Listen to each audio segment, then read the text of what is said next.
Assalamualaikum warahmatullahi wabarakatuh. Kisah Nabi Idris yang memiliki mukjizat melihat surga dan neraka.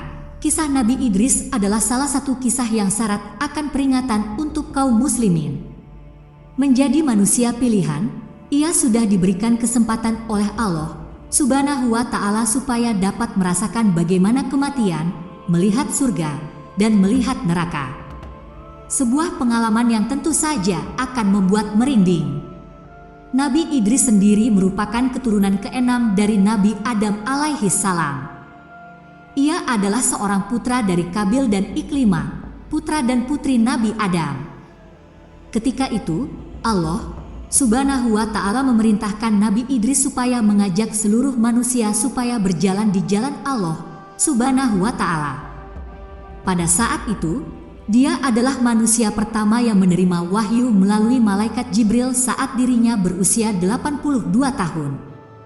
Untuk memahami kisah Nabi Idris selengkapnya, simak ulasan berikut yang disadur dari berbagai sumber.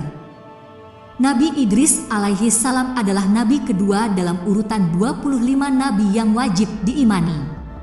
Dengan kata lain, ia adalah nabi kedua setelah Nabi Adam alaihi salam yang menjadi manusia pertama yang diciptakan oleh Allah Subhanahu wa Ta'ala. Berbicara mengenai silsilah, Nabi Idris alaihi salam adalah generasi ketujuh setelah Nabi Adam alaihi salam yang merupakan keturunan dari Kabil dan Iklimah. Nama Idris sendiri berasal dari bahasa Darasa yang mempunyai arti kata sebagai belajar. Maka dari itu, tidak salah apabila kehadiran Nabi Idris alaihi salam kerap dihubungkan dengan pesan kecerdasan yang bersifat wajib dimiliki oleh semua manusia. Menjadi seorang pilihan Allah, Nabi Idris mempunyai kemuliaan sebagai berikut. 1. Orang pertama yang bisa membaca dan menulis. Kisah Nabi Idris alaihi salam diceritakan bahwa ia adalah orang pertama yang dapat membaca dan menulis dengan memakai pena. Lewat lembaran petunjuk Allah Subhanahu wa Ta'ala yang berbentuk 30 buah syofiah, ia kemudian menyampaikan dakwah kepada seluruh umatnya. Selain mempunyai kemampuan dalam membaca dan menulis, Nabi Idris juga diakui menjadi seorang nabi yang sangat rajin dan gemar belajar.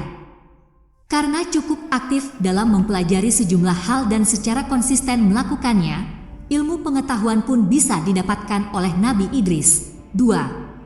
Memiliki pengetahuan. Nabi Idris alaihi salam memiliki berbagai pengetahuan. Salah satunya adalah tata cara merawat kuda, paham mengenai ilmu perbintangan atau falak, dan juga pintar dalam berhitung. Bahkan, salah satu penelitian mengatakan bahwa Nabi Idris merupakan salah satu penggagas ilmu tertua di bumi, yaitu ilmu falak. 3. Memiliki derajat yang tinggi. Lewat surat Maryam ayat 57, dikatakan bahwa Nabi Idris alaihi salam tersebut memiliki martabat yang tinggi. Dengan kata lain, ia juga mempunyai derajat yang sangat tinggi selain menjadi seorang nabi yang saleh. Pada akhirnya Allah Subhanahu wa Ta'ala menempatkan Nabi Idris ke dalam golongan tersebut. Supaya bisa mempunyai derajat yang tinggi layaknya Nabi Idris alaihi salam, ada 3 kunci utama yang dapat dilakukan oleh manusia saat ini. Mulai dari keimanan kepada Allah Subhanahu wa Ta'ala, berhijrah dengan meninggalkan semua bentuk yang dilarang, dan berjihad atau bersungguh menuju ketaatan kepadanya. Kisah Nabi Idris tentang kematian. Pada suatu hari, malaikat maut Israel yang telah bersahabat lama dengan Nabi Idris meminta izin kepada Allah Subhanahu wa Ta'ala untuk turun ke bumi dan bertandang kepada Nabi Idris. Ia merasa sangat rindu bertemu dengan Nabi Idris dan Allah Subhanahu wa Ta'ala pun akhirnya mengizinkan untuk bertemu.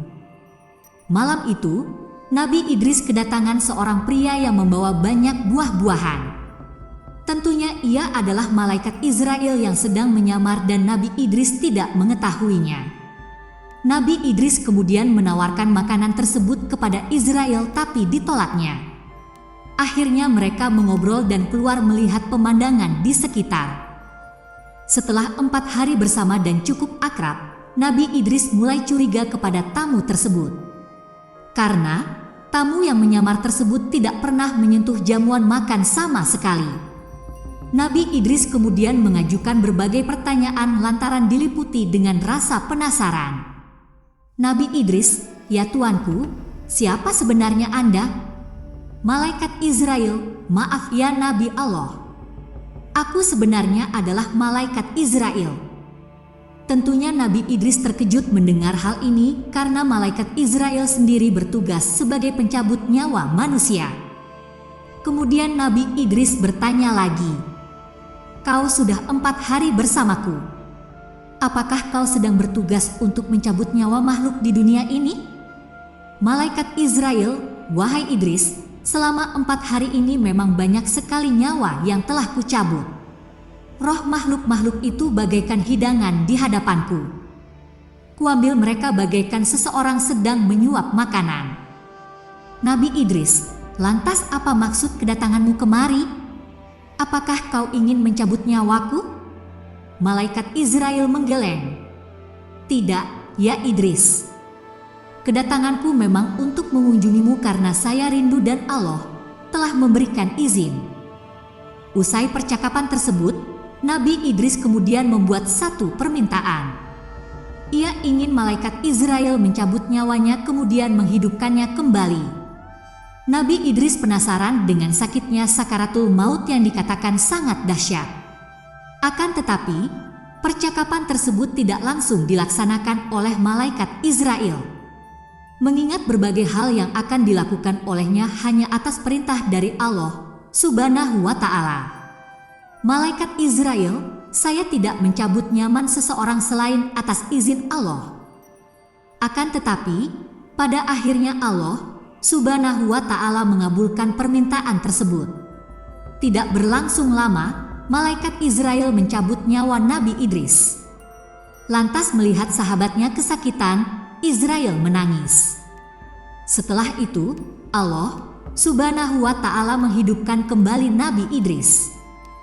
Kemudian Nabi Idris menangis karena dia tidak dapat membayangkan jika manusia lain mengalami sakaratul maut yang sangat sakit tersebut. Rasanya begitu dahsyat dan tidak dapat diungkapkan oleh kata-kata. Nabi Idris tidak tega jika umatnya harus sengsara di ujung hidup dan mati. Sejak itu, Nabi Idris kemudian semakin gemar mengajak umatnya untuk berbuat kebaikan, taat kepada Allah, dan menjauhi segala pantangannya. Nabi Idris ingin melihat surga dan neraka. Suatu ketika, Nabi Idris dan malaikat Israel sedang beribadah bersama. Kemudian Nabi Idris mengajukan permintaan unik kepada malaikat Israel. "Nabi Idris, apakah kau bisa membawaku melihat indahnya surga dan dahsyatnya api neraka, wahai malaikat Israel?"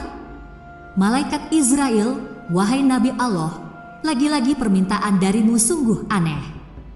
Mengapa kau meminta hal itu? Bahkan para malaikat pun takut melihat neraka, tetapi kau malah memintanya."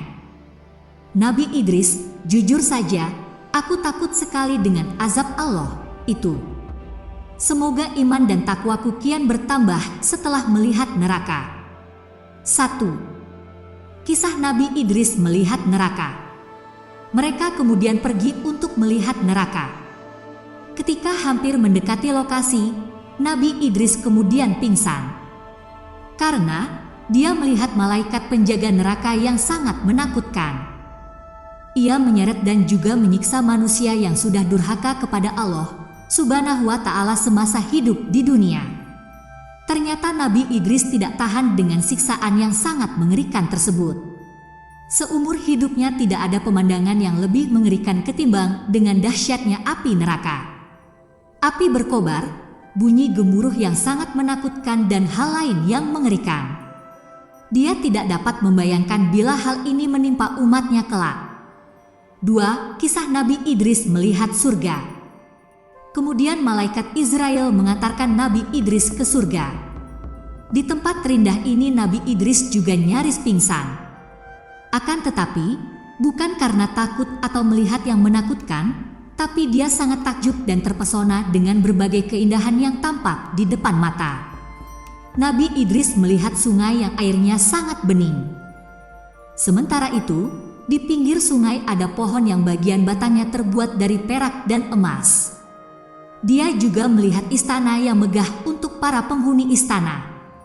Sepanjang mata memandang terdapat pohon yang menghasilkan buah-buahan segar, ranum, dan harum. Setelah berkeliling, malaikat Israel mengajak Nabi Idris untuk pulang ke bumi. Semoga cerita ini bisa memberikan pelajaran pada kita dan semoga kita bisa mengambil hikmah dari kisah Nabi Idris. Wassalamualaikum warahmatullahi wabarakatuh.